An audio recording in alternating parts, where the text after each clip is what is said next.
ናይ ወንጌል ዮሐንስ ምዕራፍ 3 ካብ ወገን ፈሪሳውያን ሃለቃ አይሁድ ዝኾነ ኒቆዲሞስ ዝበሃል ሰብ ነበረ። ንሱ ብለይቲ ናብ ኢየሱስ መጺኡ መምህር ብዘይቲ እግዚአብሔር ምስኡ ዝኾነ ሰብ ነዚ ንስኻ እትገብሮ ዘለኻ ተአምራት ክገብሮ ዝኽእል ሓደ እኳ የለን እሞ ንስኻ ካብ እግዚአብሔር ዝመጻእኻ መምህር ምዃንካ ንፈልጥ ኢና በሎ። ኢየሱስ ድማ ሰብ ካልኣይ እንተ ዘይተወሊዱ ንመንግስቲ እግዚአብሔር ክሪኣ ከቶ ከም ዘይኽእል እማን እብለካ ኣለኹ ኢሉ መለሰሉ።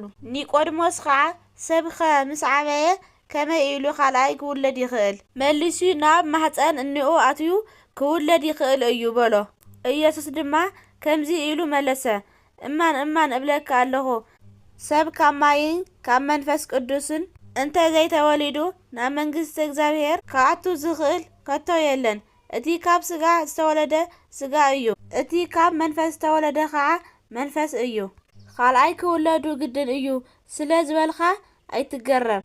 ንፋስ ናብ ዝደለዮ ይነፍስ፣ ድምፁ ከዓ ትሰምዕ፣ ካበይ ከም ዝመጽን ናበይ እውን ከም ዝኸድን ግና ኣይትፈልጥን ኢኻ ኩሉ እቲ ካብ መንፈስ ቅዱስ ዝውለድ ድማ ከምኡ እዩ ኢሉ መለሰሉ።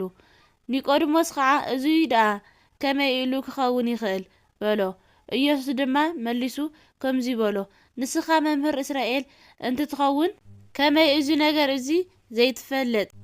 እማን እብለካ ኣለኹ እንፈልጦ ንዛረብ ዝረኣናዮ እውን ንምስክርነትና ግና ኣይትቕበልዎን ኢኹም።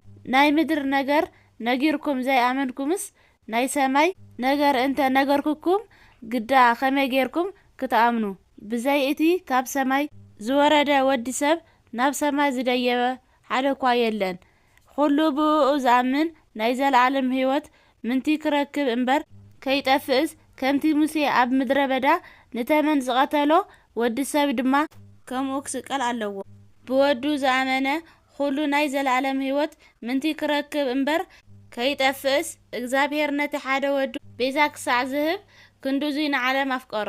እግዚአብሔር ንወዱ ናብ ዓለም ዝለኣኾ ዓለም ብኡ ምንቲ ክድሕን እምበር ንዓለም ክፈርድ ኢሉ ኣይኮነን። እቲ ብኡ ዝኣምን ኣይፍረዶን እዩ። እቲ ብኡ ዝኣምን ግና ብስም ሓደ ወዲ እግዚአብሔር ስለ ዝኣመነ ድሮ ተፈሪድዎ ኣሎ። እቲ ፍርዲ ከዓ እዙይ እዩ፣ ብርሃን ናብ ዓለም መጸ፣ ሰባት ግና ግብሮም ክፉእ ስለ ዝኾነ ካብ ብርሃን ጸልማት ፈተዩ። ኩሉ እቲ ክፉእ ዝገብር ግብሩ ምንቲ ከይገልጽ ብርሃን ይጸልእ እምበር ናብ ብርሃን ኣይመጽእን። እቲ ሓቂ ዝገብር ግና ከም ፍቃድ እግዚአብሔር ስለ ዝገበረ ግብሩ ምንቲ ክግለጽ ናብ ብርሃን ይመጽእ። ድሕርዚ ኢየሱስ ምስ ደቀ መዛሙርቱ ናብ ምድሪ ይሁዳ ኸደ። ኣብኡ ከዓ እናጥበቐ ምስኣቶም ቀነየ። ኣብ ሄኖክ ጥቓ ሳሌም ብዙሕ ማይ ስለ ዝነበረ ዮሐንስ እውን ኣብኡ የጥምቕ ነበረ።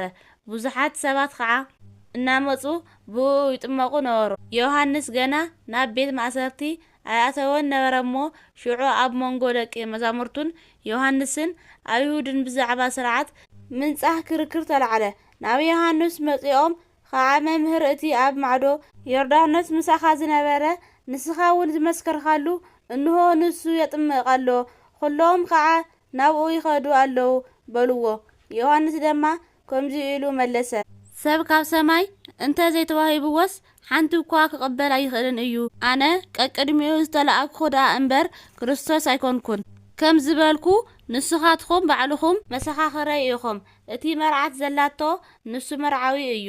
እቲ ደው ኢሉ ንዕኡ ዝሰምዖ ዓርኪ መርዓዊ ግና ብድምፂ መርዓዊ የመና ይሕጐስ። ደጊሙ ሓጐሰይ ተፈጸመት፣ ንሱ ክዕልል ኣነ ክትሕት ይግባእ። እቲ ካብ ላዕሊ ዝመጽእ ንሱ ልዕሊ ኩሉ እዩ። እቲ ካብ ምድሪ ዝኾነ ከዓ ምድራዊ እዩ፣ ናብ ምድሪ እውን ይዛረብ። እቲ ካብ ሰማይ ዝመጽእ ግና ንሱ ልዕሊ ኩሉ እዩ። ነቲ ምስክሩ ደኣ ዝቕበሎ የለን እምበር ንሱ ስተቲ ዝረኣዮን ዝሰምዖን እዩ ዝምስክር። እቲ ንምስክርነቱ ዝተቐበለ ግና እግዚአብሔር ሓቀኛ ከም ዝኾነ ኣረጋገጸ። እግዚአብሔርስ መንፈሱ ሰፊሩ ኣይህብን እዩ እሞ እቲ እግዚአብሔር ዝለኣኾ ንሱ ቃል እግዚአብሔር እዩ ዝነግር። ኣብ ንወዱ የፍቅሮ እዩ፣ ኩሉ ነገር ከዓ ኣብ ኢድ ሃቦ። እቲ ብውሉድ ዝኣምን ናይ ዘለዓለም ሕይወት ኣለዎ። እቲ ብውሉድ ዘይኣምን ግና ቁጣዕ እግዚአብሔር ደኣ ኣብ ልዕሊኡ ይነብር እምበር ንናይ ዘለዓለም ሕይወት ኣይርአን እዩ።